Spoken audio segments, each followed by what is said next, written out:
오늘 읽었었던 로마서 15장 1절에서부터 13절까지 말씀은 이제 로마서 전체의 주제가 됩니다. 결론에 도다르고 있습니다.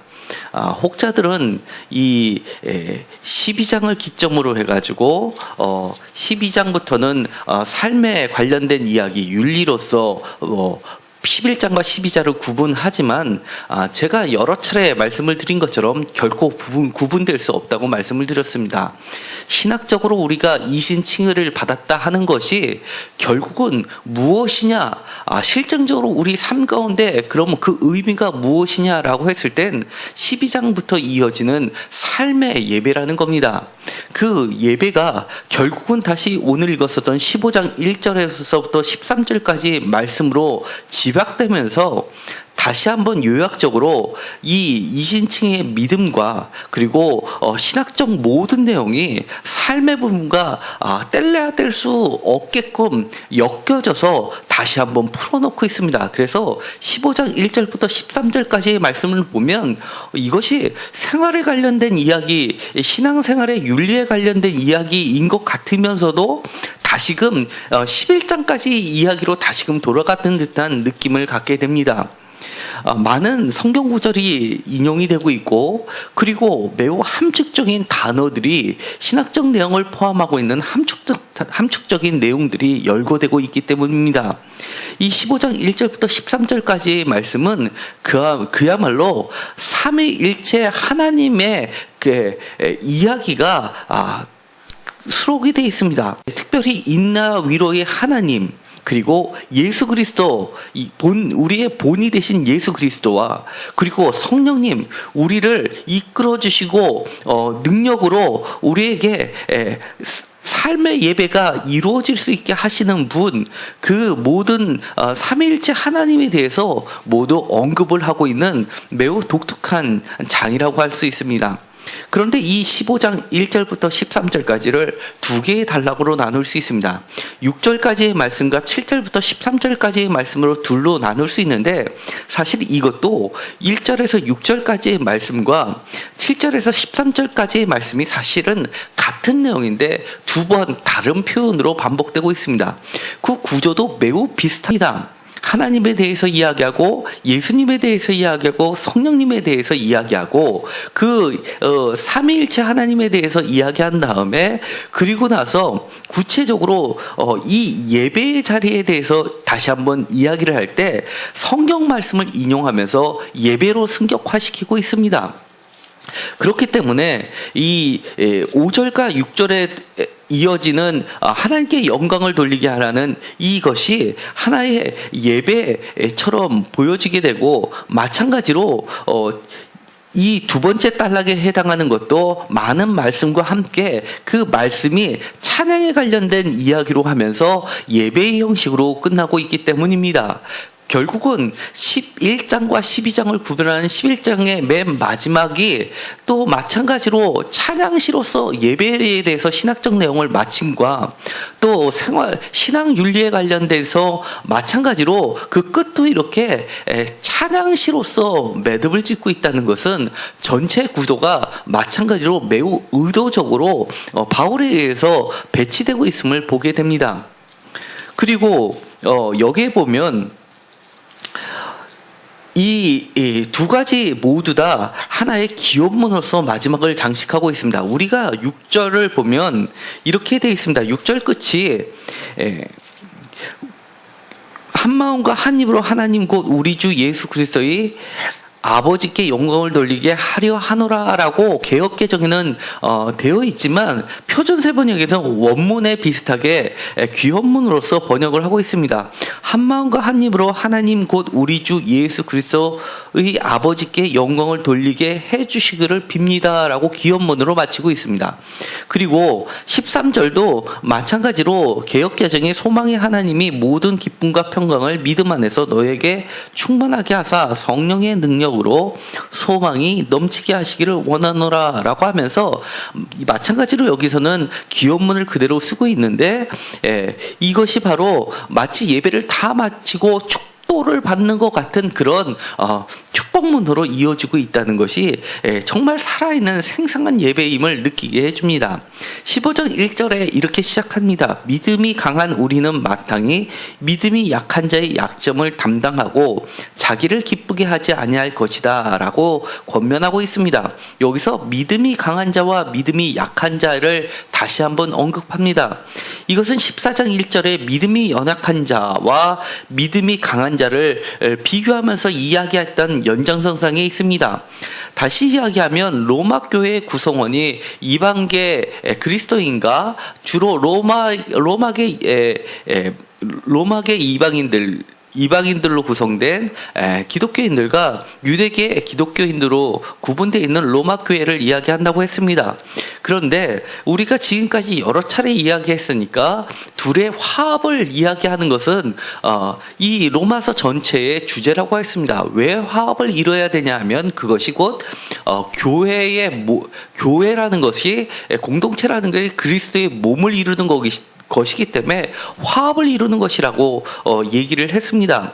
그렇다고 그러면 우리가 흔히들 생각하기에 어떤 집단이든지 심지어 가정에서도 나눠짐은 있고 서로 다툼은 있고 알력도 있고 어떤 공동체이든지 어떤 조직이든지 당연히 이런 것들은 있기 마련인데 서로 하나 되십시오를 이야기하는 것은 늘상 있는 이야기 아니냐라고 생각할 수 있습니다. 그리고 모든 교회에서 이야기하는 것처럼 좀만 참으십시오 그러면 서로 양보하면서 갈 것 같은 그런 분위기로 생각하면서 로마서를 읽으면 이 로마서의 바울이 이야기한 느낌이 다가오지 않는 겁니다. 여기서 14장과 15장에 끊임없이 믿음이 강한 자와 약한 자를 이야기할 때는 이것은 그 교회가 믿음이 강한 자라고 지칭하는 사람의 부류들과 믿음이 약한 자라고 지칭되어지는 사람들 사이에 건너지 못할 어느 정도의 강을 건넌 선, 정말 교회가 쪼개지기 일보 직전까지 간 상황을 이야기하게 됩니다. 왜냐하면 오늘 읽었던 결론 부분에 들어가 있는 말씀을 읽다 보면 정말 이 로마 교회의 서로 간의 사이에서는 적당히 신앙이 있으니까 품어줄 수 있는 한계를 이미 지나쳐 버렸다는 것을 알게 됩니다.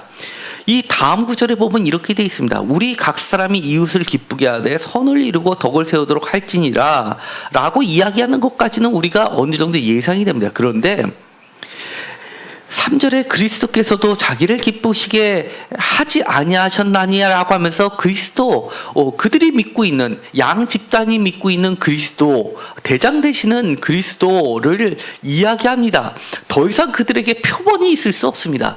최고의 권위자를 내세우면서 이야기를 꺼내기 시작합니다. 그리고 나서 그 예수 그리스도의 표본을 이야기하는데 그것을 뒷받침해주는 성경 말씀을 인용하는 것이 나옵니다. 기억되어 있고 그 밑에 보면 시편 69편 9절로 되어 있습니다.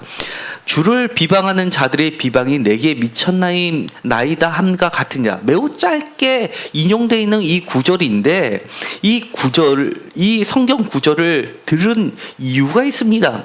단순히 그리스도께서 그렇게 하셨다라고 해도 되는데 그 많은 구절 중에서 이 시편 69편을 들어서서 그리스도를 표현하고 있는 이유가 있습니다. 이 69편은 그야말로 메시아의 고난시라고 신약 성경에서 많이 인용되는 대표적인 시편입니다. 시편 69편을 한번 보도록 하겠습니다. 시편 69편 9절을 한번 보도록 하겠습니다. 시편 69편 9절에 이렇게 되어 있습니다. 주의 집을 위하여 열성이 나를 삼키고 주를 비방하는 비방이 내게 미쳤나이다 라고 되어 있습니다.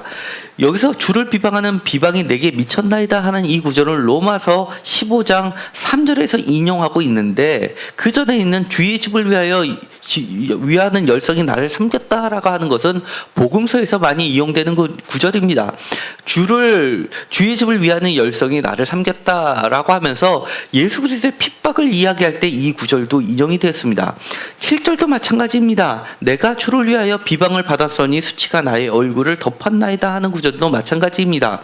이 시편 69편 1절은 이렇게 시작됩니다. 하나님이여 나를 구원하소서. 물들이 내 영혼에까지 흘러 들어왔나이다. 나는 설 곳이 없는 깊은 수렁에 빠지며 깊은 물에 들어가니 큰 물이 내게 넘치나이다 라고 하면서 깊은 물, 깊은 수렁, 큰 물 이렇게 해서 물에 대한 이야기가 반복이 됩니다. 이것은 매우 오래된 고대 근동의 문명을 그대로 반영하고 있고 창세기 1장 천지창조에서도 나와 있는 이야기입니다. 하나님께서 천지를 창조하실 때 수면의 깊은 혼란을 잠재우시면서 천지를 창조하시는 부분이 나오게 됩니다. 그리고 노아의 홍수 때 그 기품이 터지면서 세상이 모두 잠기는 사건이 벌어지게 됩니다. 그렇기 때문에 이 깊은 물을 잠기우고 그리고 깊은 물을 막으시는 하나님은 그야말로 모든 죄악, 모든 혼란을 잠재우시고 구원을 시키시는 하나님을 대표 속성을 드러내주는 아주 중요한 구문입니다. 창세기 1장부터 시작되는 배경이 되는 이 말씀을 들어서 하나님이여 나를 구원하소서라고 부르짖습니다. 3절도 우리가 많이 알고 있는 구절입니다. 내가 부르짖으며 피곤하여 나의 목이 마르며 나의 하나님을 바라서 나의 눈이 새었나이다 라고 하면서 이 물이 나의 눈물이 되는 것으로 바뀌게 됩니다.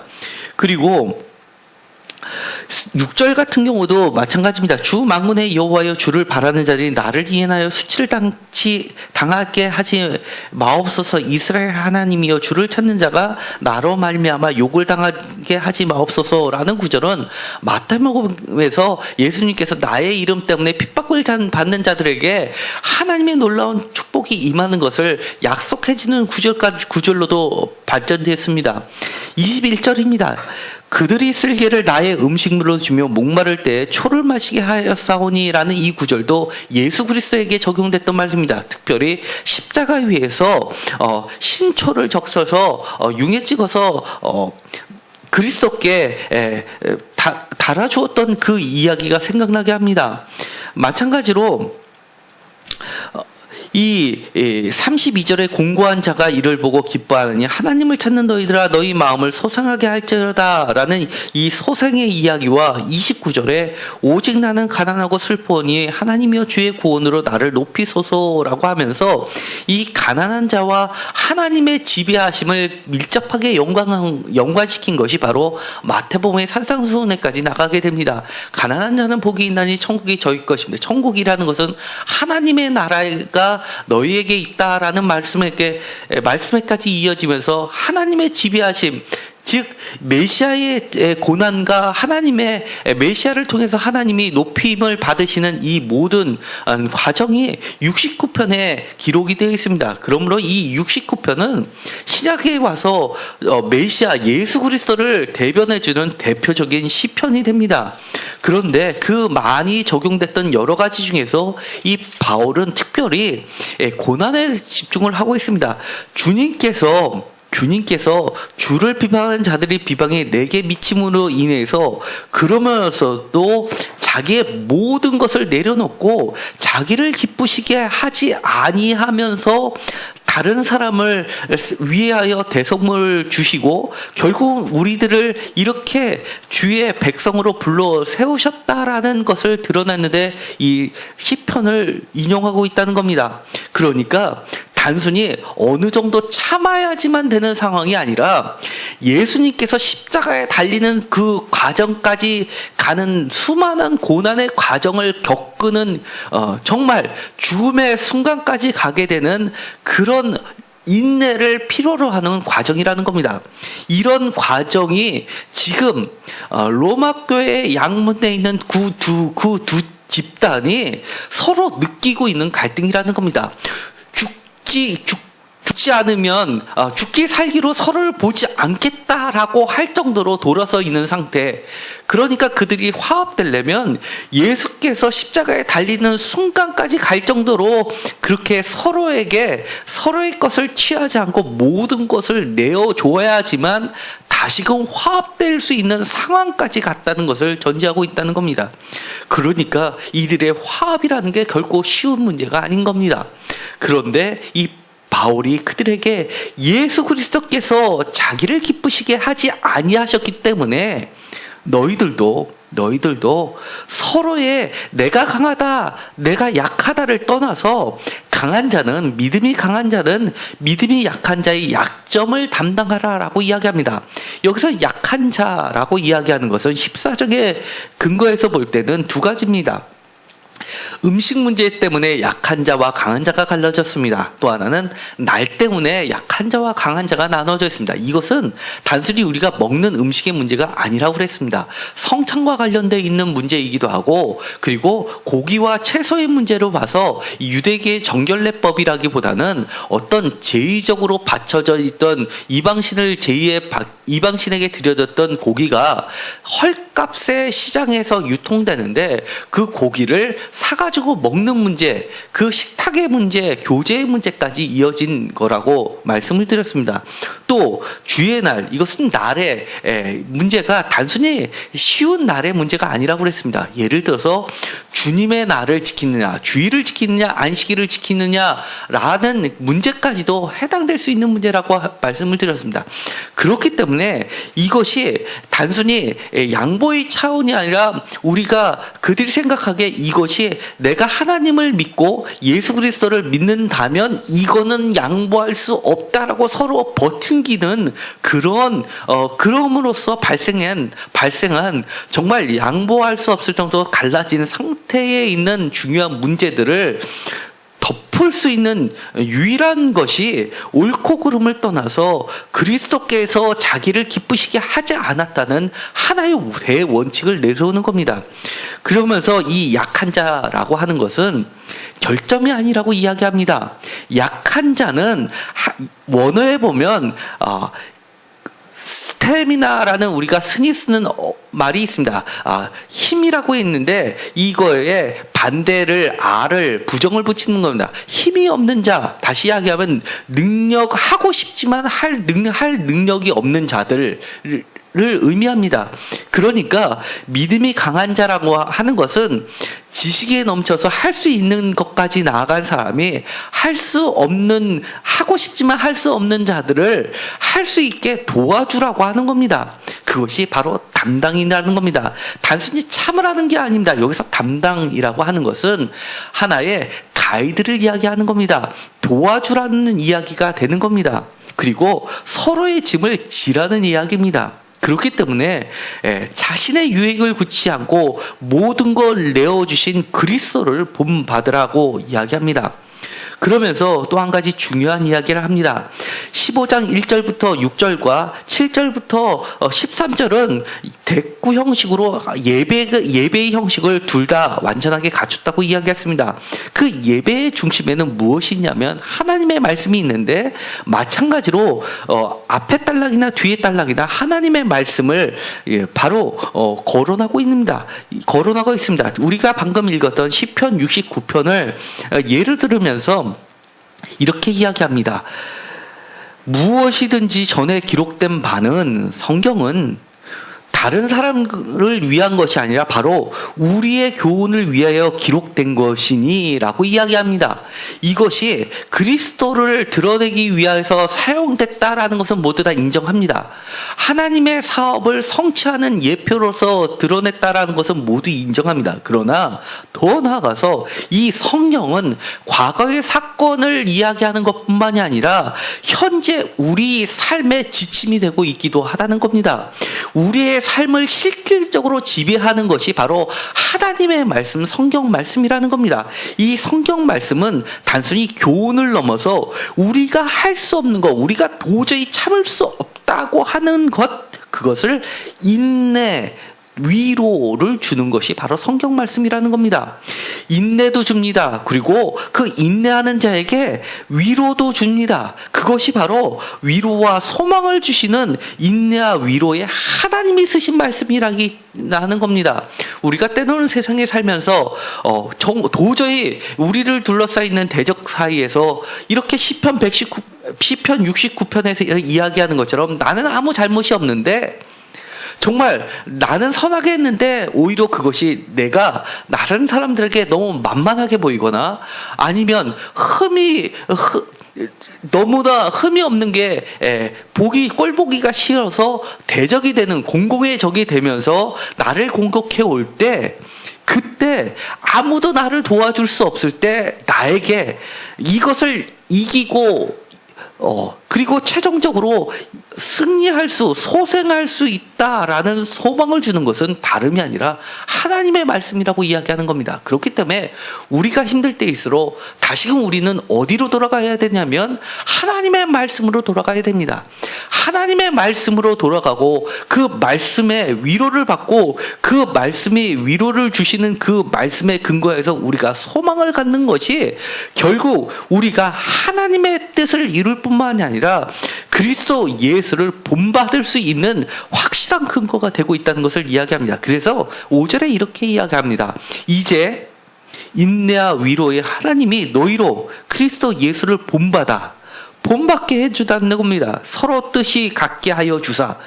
전에는 서로 뜻이 같을 수가 없었습니다. 그러나 이제는 같게 해주신다는 겁니다.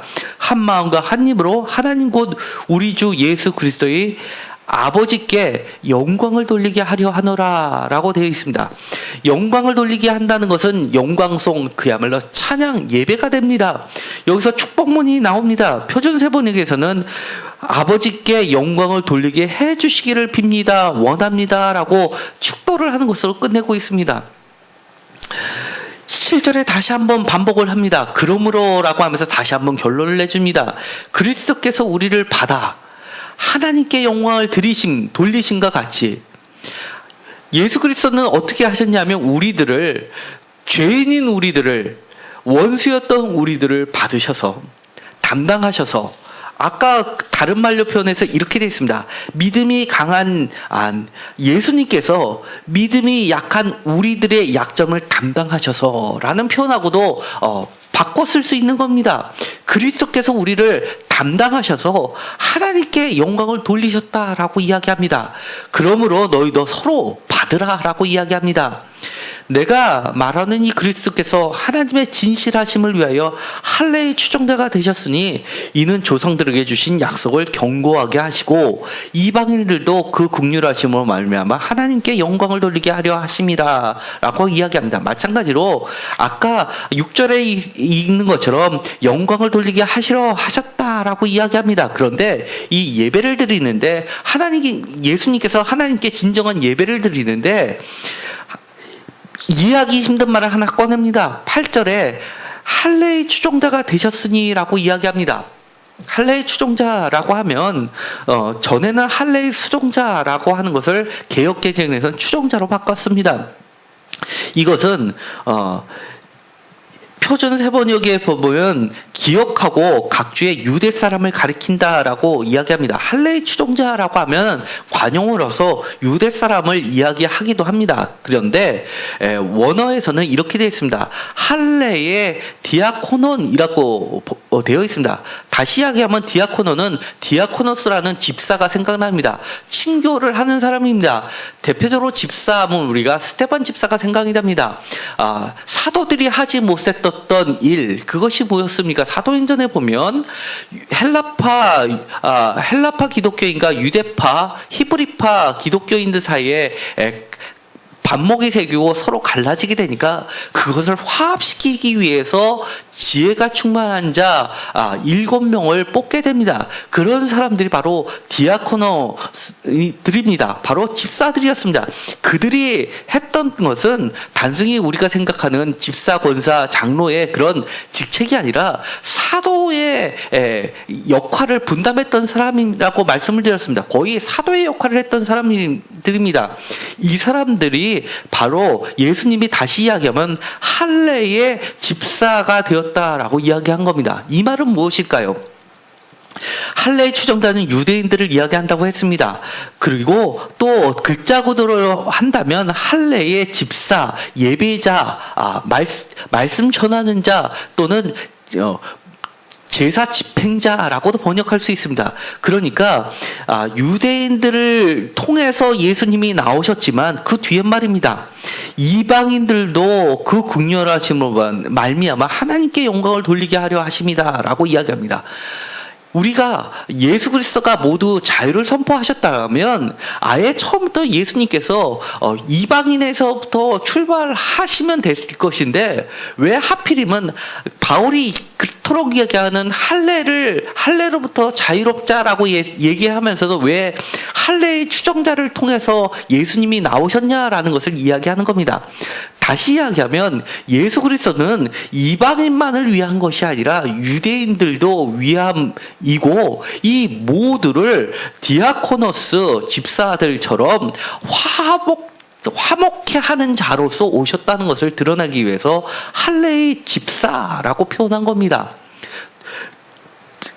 글자 그대로 하면 유대인을 이야기하지만 암묵적으로는 이것이 예수의 역할이 이 유대인 더하기 이방인을 화합하는 하나로 한 몸을 이루게 그리스도 안에서 한 몸을 이루게 하심으로써 그럼으로써 이 한 몸을 이룬 그들을 하나님께 드리시는 자로서 집사라는 겁니다. 집사는 예배 진행자라고 얘기할 수도 있다고 말씀을 드렸습니다.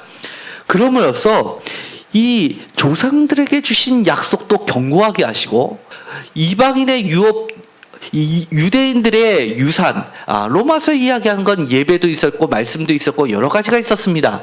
그런 것들도 견고하게 하실 뿐만이 아니라 9절 이하에서 나오는 것처럼 성경 말씀 4가지를 인용하면서 이방인들, 다시 이야기하면 열방들에 대한 하나님의 약속도 성취시킴으로써 최종적으로 하나님께 영광을 돌리게 한다라는 겁니다. 그러면서 기억, 니은, 디귿, 리을 되어 있고 그 밑에 보면 각주로 기억은 시편 18편 49절, 니은은 신명기 32장 43절, 디귿은 시편 117편 1절, 리을은 이사야서 11장 10절의 말씀을 계속해서 인용합니다. 그런데 이 말씀들은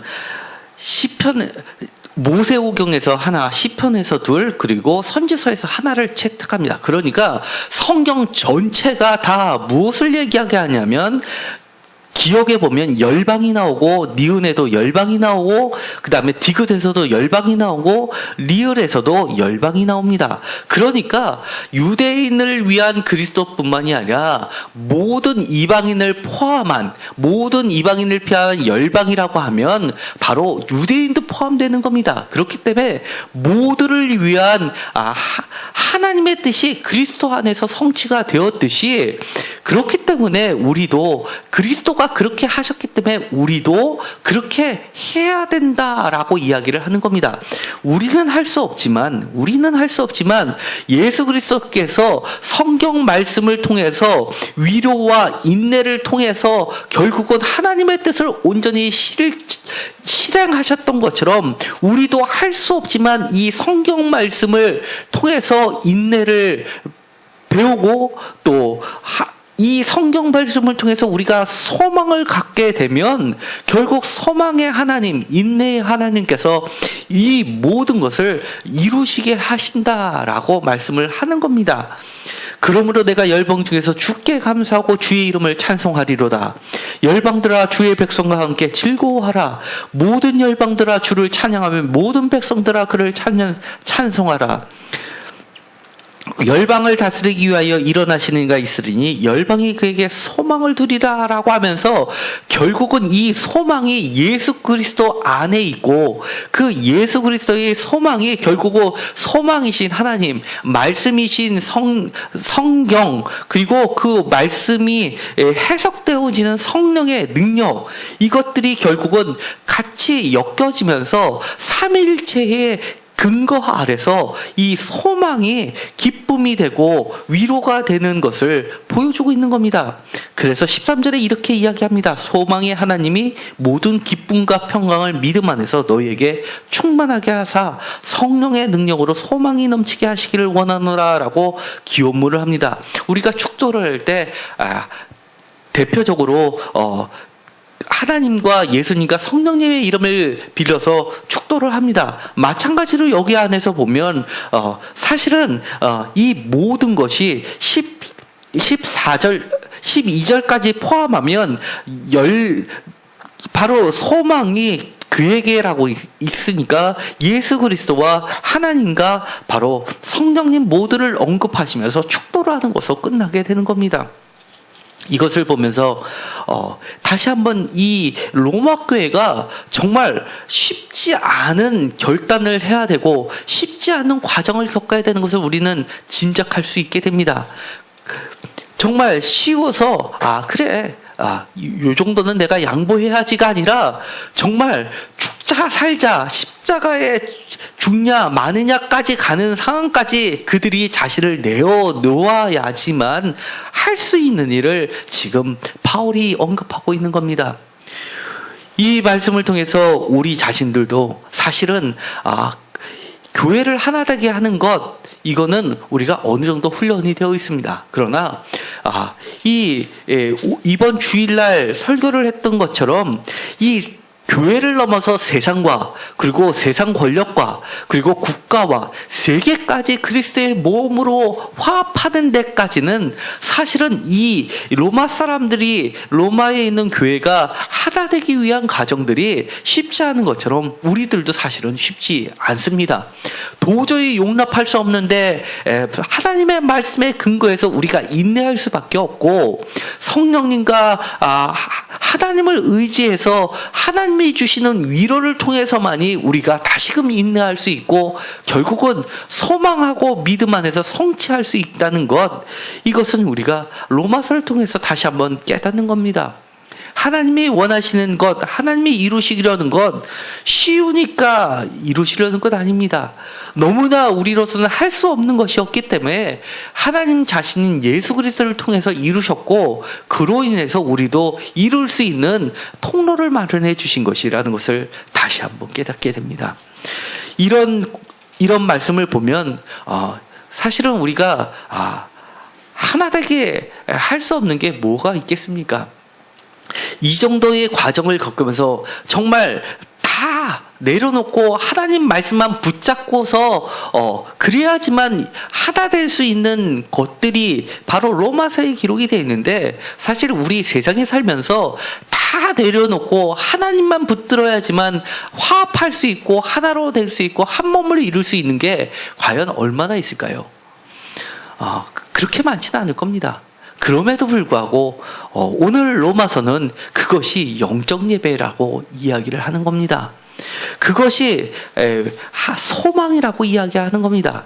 특별히 이 소망이라는 것은 이 소망이라는 단어를 듣는 로마 사람에게는 매우 익숙한 단어입니다.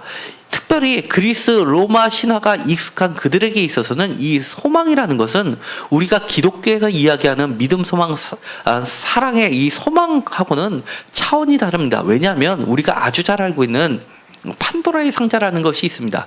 그리스 로마 신화에 보면 이 판도라 상자에 갇혀 있었던 모든 악들이 있었는데 그만 호기심이 많은 호기심 때문에 그 상자를 열어보지 말랐는데도 열어보니까 거기서 갇혀있던 모든 악들이 세상으로 나가게 돼서 세상이 험악해졌는데 그때 깜짝 놀라서 정신을 차리고 급하게 판도라의 상자를 닫았는데 최종적으로 다 날아갔는데 도망가지 않고 상자에 남아있었던 유일한 것이 바로 소망이라는 거였습니다. 그렇기 때문에 이 그리스 로마 신화의 문화 속에 있었던 이 로마 사람들에게는 이 소망이라는 게 이 세상에 모두 다 멸망하는데도 마지막으로 붙잡을 수 있는 마지막 남아있는 보루가 그들에게는 소망이라는 겁니다. 그런데 그 소망이 아니라는 겁니다. 그 소망이 진짜 소망이 아니라 바울이 이야기하는 것은 바로